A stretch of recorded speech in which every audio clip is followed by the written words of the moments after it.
Welcome back to my channel. Past 3 episodes po natin, pinakinggan natin ang opinyon, eksplanasyon at kuro-kuro ni Sir Mike Abe, ni Attorney Claire Castro at yung pinakahuling video ko kanina, si Attorney Rene Bueno. At yung episode natin kanina titled PBBM, Pinigilan Impeachment ni Sara Duterte, Weak Leader na ba? So magbabasa po ako ng mga comments naman ng ating mga viewers kung sa tingin ba nila pagiging weak leader ang ginawa ni President Bongbong Marcos na siya ay may pakiusap sa Kongreso na huwag mag-file ng impeachment case laban kay Sara Duterte dahil sabi niya, it will be a waste of time. Dahil totoo naman, mahihinto ang House, mahihinto ang Senado dahil pagtutuunan nila ng pansin ang impeachment at yan po ay makakaapekto ng bansa. Pero tandaan po natin, yung pong kay President Bongbong Marcos ay opinion niya na para sa kanya hindi na kailangan i-impeach si Sara Duterte. Pero hindi po ibig sabihin na hindi na rin itutuloy ang pag-iimbestiga sa kanyang mga kaso. At isa pa po, tandaan po natin, magkahiwalay po ang powers ng ehekutibo at ng legislative. So pwedeng-pwede pong hindi sundin ng House of Representatives yung plea ni President Bongbong Marcos na wag na mag-file ng impeachment. Magkahiwalay po ang powers nila. Para sa akin, strategy yan ni President Bongbong Marcos. Dahil si Sara Duterte, pinaggigiitan niya na itong House of Representatives ay lahat tuta ni President Bongbong Marcos, na lahat ng gusto ni President Bongbong Marcos ang masusunod. Yun po ang gustong palabasin ni Sara Duterte. Ngayon, dahil sa sinabi ni President Bongbong Marcos na nakiusap siya na kung po pwede wag nang mag-file ng impeachment case at kung may magpa-file pa rin dyan sa House of Representatives, hindi masasabi ni Sara Duterte na nakialam si President Bongbong Marcos sa House. Isipin po natin yon.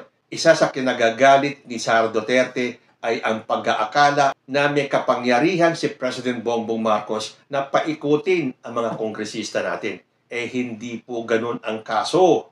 So, pwede pong hindi sundin ng House ang pakiusap ni President Bongbong Marcos.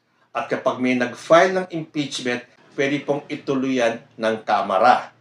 Ngayon, kapag natuloy ang impeachment sa Kamara, hindi na siguro masasabi ni Sara Duterte na nangingialam si President Bongbong Marcos sa House dahil nga nakiusap na si President Bongbong Marcos na kung maaari, wag na mag-file ng impeachment case, pero kapag itinuloy ng Kongreso yan, wala na pong magagawa si President Bongbong Marcos at hindi na rin masasabi ni Sara Duterte na nangialam si President Bongbong Marcos. Dahil ang gusto nga ni President Bongbong, wag nang ituloy yung impeachment, pero ang desisyon po niyan ay nasa House pa rin. Dahil sinasabi nga nila, itong si former Senator Sonny Trillanes ay nakahanda ng mag-file ng impeachment case. At ang Makabayan Bloc ay handang-handa naman na suportahan ang sino man magfa-file ng impeachment. At isa pa, baka iniisip ni President Bongbong Marcos na kung makalusot man sa Kamara yung impeachment, mahihirapan po tayo sa Senado. Dahil alam po natin na marami pong maka-Duterte sa ating mga senador. Kaya nga dapat sa eleksyon sa 2025, burahin na po natin sa listahan ang lahat ng mga maka-Duterte. Dahil hanggat andyan po yung mga yan, hindi po magpa-prosper ang kahit na anong impeachment case. Well, yan po ay sa aking pananaw lamang. So, weak leader na nga ba si President Bongbong Marcos? Sabi po ni Adelino Robino, this only proves how PBBM handles all this crisis. Calm but firm. Don't say weak. He knows what he is doing. You cannot put a good man down. Like father, like son. Long live, Sir PBBM. Sabi naman ni Basanio Causin, dapat wag na impeachment but criminal charges ituloy para makulong. Dahil ang pakiusap lang po ni President Bongbong Marcos ay huwag ituloy ang impeachment. Wala po siyang sinasabing huwag ituloy ang investigasyon. So, posible pa rin po na matuloy lahat ng kasong isasampa kay Sara Duterte. Sabi naman ni June Opano, ang ganda na ng tingin ng international community sa Pilipinas dahil kay President BBM. Ngayon sinisira lang ng walang modong bise. Sabi naman ni Dante's family, papalaga naman ni PBBM yan.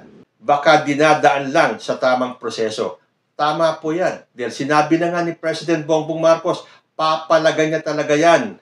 Dahil ang tingin niya at tingin nating lahat, sumosobra na po si Sara Duterte. Pero dapat idaan sa tamang proseso. Dahil kung papansinin nyo, ang style ni Sara Duterte, dada ng dada sa social media, sa interviews, sa press con, at kung may sinasabi siyang katiwalian, bakit hindi niya idaan sa tamang proseso? Tama na yung dakdak lang ng dakdak, pero yun ang gusto ni President Bongbong Marcos. Papalagan niya si Sara Duterte, pero dapat nasa tamang proseso. Kaya yan din ang sabi ni Gagay, sige, wag na i-impeach, basta ang cases niya ipagpatuloy.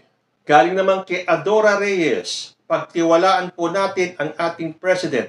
Marunong siya, alam niya kung alin ang mabuti para sa mamamayan o sa bayan. Magiging malaking istorbo po yan sa ating lahat kapag nagkaroon ng impeachment. So, isang tabi na lang muna yung impeachment na yan at ituloy ang mga kaso. But then again, tulad ng sinabi ko, kapag may nagsampa ng impeachment case sa Kamara, wala na po tayo talagang magagawa. Hindi po mapipigilan yan ni President Bongbong Marcos. Ang kanya ay makiusap lang. Strategy yan. Abangan natin next move ni PBBM. Ayon naman kay Rodelio Ann. Totoo po yan. Dahil sabi ko nga sa inyo, kung si Sara Duterte dinadaan sa kakadakdak, si President Bongbong Marcos, ito ang ginagamit at hindi ang bunganga. So marami po ang okay lang kahit na wag ng impeach. Tulad itong si Engel Sol Mayor, okay lang walang impeach basta ituloy ang kaso sa kanya. Sabi ni Susana Balais, magkaso na lang pag walang impeachment. My opinion is that pag impeachment ang magiging kaso, hindi papasa sa Senado kasi maraming kakampi sa kanya. So wala rin mangyayari. Maybe after election 2025 at hindi na makaupo yung mga DDS senador. Yan din po ang sinasabi ko. Gagastos lang tayo kung matutuloy man sa Kamara ang impeachment, pero pagdating sa Senado, siguradong sigurado yan. Dahil ilan na ba ang makasara dyan? Maka Duterte dyan sa Senado, si Bongo, si Bato de la Rosa, si Cynthia Villar, si Amy Marcos, at meron pang mga doble kara dyan. So mas maganda kung isang tabi muna yung impeachment at hintayin matapos ang eleksyon sa 2025. Pero dapat ituloy lahat ng investigasyon at kung may makikitang dapat isang pangkaso, daanin po sa korte. Sabi ni Isabelita Lamarca, Tito Manny, I agree with you, pero yung mga ibang pro-BBM vloggers ay hindi sila sang-ayon sa desisyon ng ating Pangulo. Nadismaya sila, hindi nila naiintindihan ang tunay na dahilan. Matalino ang ating PBBM. Let us pray for him and our country that peace and good things prevails. Tama ka, Isabelita. Matalino ang ating presidente. At gumagana po ang utak niyan. Doon sa mga pro-BBM vloggers, sabi ni Yoli Surclub, marirealize din nila yan. Siyempre, nauuna yung galit at inis kay Sara sa mga ginagawa niya. Ganon din ako nung una. Pero nung napakinggan ko ang Pangulo at nakita ko na tuloy-tuloy lang siya sa trabaho niya, kahit anong daming intriga, naunawaan ko siya. Mas maganda isang tabi ang mga walang kwentang bagay at ipagpatuloy yung magpapaunlad sa ating bayan. Sabi ni Wilfred Edrada Cortez, we must respect the wisdom of the President. I believe his vision came from above and deeply guided by the Holy Spirit. I think so too. The mere fact na siya ang inilagay ng Panginoong Diyos para maging presidente natin, guided po siya by the Holy Spirit.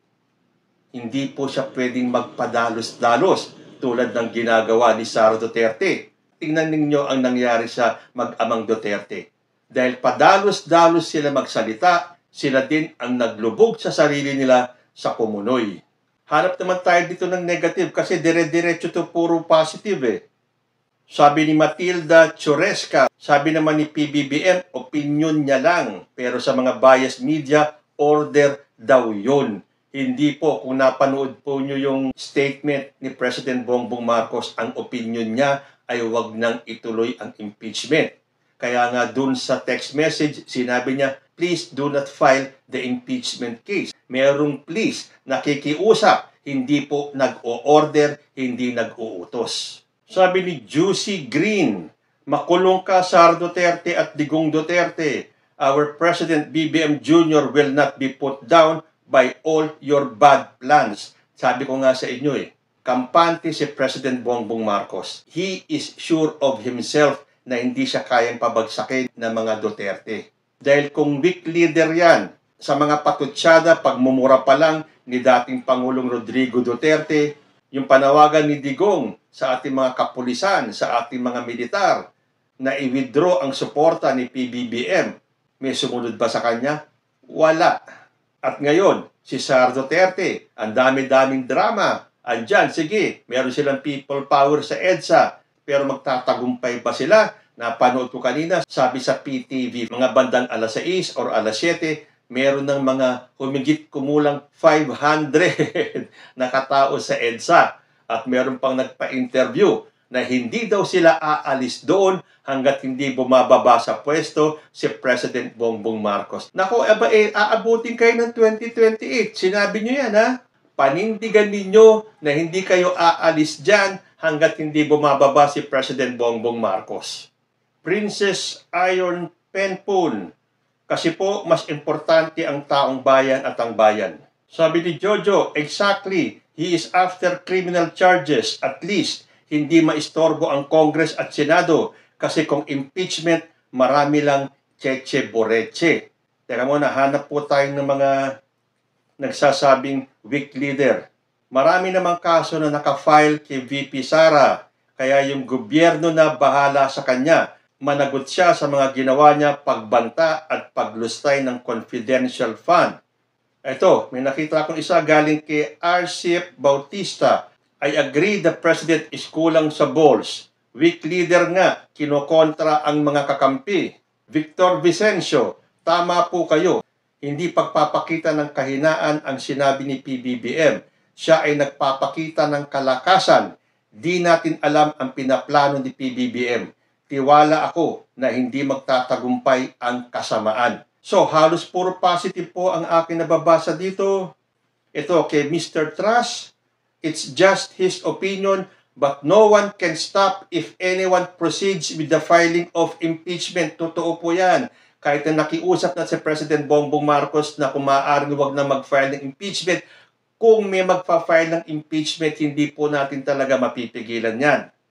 Galing kay Chris Carlota, ako naniniwala kasi sa House, okay. Pero Senate, delikado. So, better file legally in court. So, meron po naman dito nagsasalita. Pero natatabunan po talaga sila ng puro positive na naniniwala kay President Bongbong Marcos that he is not a weak leader. I still believe in the wisdom of the President. I agree he is not weak. Hindi weak ang pagiging mahinahon at mapagpatawad. Ito, kay Daniel Dumlao, sabi niya, ako, pabor ako sa impeachment. Pero kung yan ang pananaw ni PBBM, igalang natin.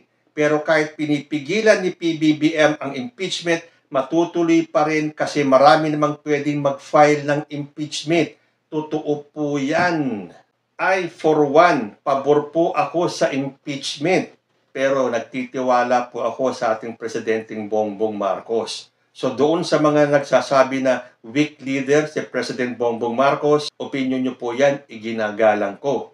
Pero ito pong mga comments na to ay binabasa ko sa aking comment section dito sa channel ko. So baka maging bias naman tayo. Siyempre, mas marami po ang papabor kay President Bongbong Marcos.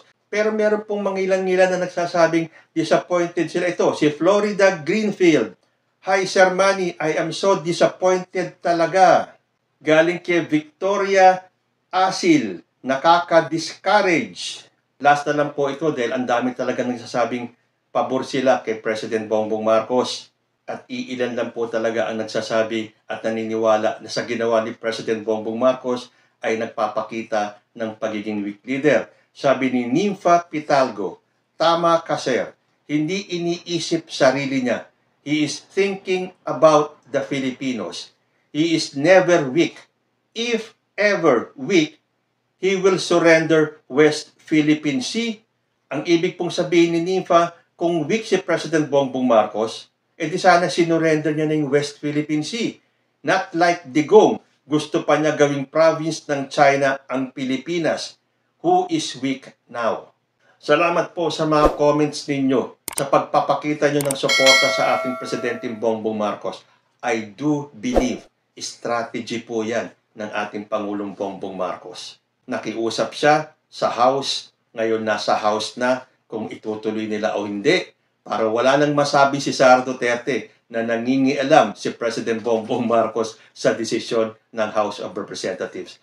Ngayon, pwedeng-pwede nang ituloy ng House kung meron mang magfa-file ng impeachment case. Ang problema nga lang, papasabayan sa Senado.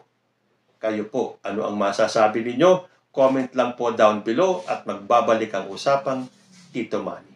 Diyos ti Agnina.